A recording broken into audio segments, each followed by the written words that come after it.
Prince Harry is opening up about mental health struggles. While speaking to a group of students at the Seaforth Armoury in Vancouver on November 18th, the 40-year-old gets emotional while encouraging open conversation about mental health and the importance of leaning on one another. As he says to the crowd, "How many of you have felt struggles yourself and had to deal with it yourself without the help of family and friends? It's important to know that when things get so hard, there's always a way back." The British royal then goes on to call out the adverse effects of social media, saying, "Who's on social media? Who feels social media is a double-edged sword? That's how everybody feels. Everybody feels the same thing." He continues, "We've come a long way to be able to talk about this. 10 years ago, even 5 years ago, it was considered a weakness to talk about these things. When everyone starts sharing their story, you realize we're not that different." The Duke of Sussex adds that interacting with a group of students and spreading the message of the Invictus Games, which he started in 2014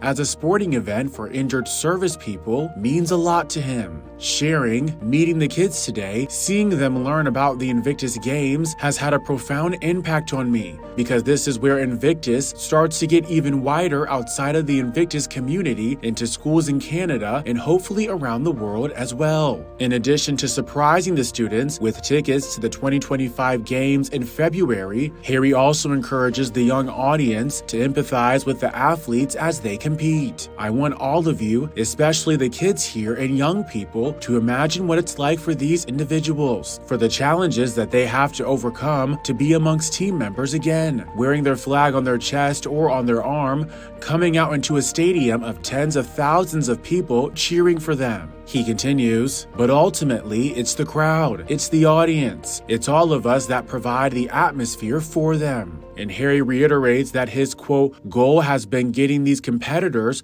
to share their experiences," and that, quote, "they are brave enough to have the permission to share their story, which is not a sad story, it's a very inspiring story."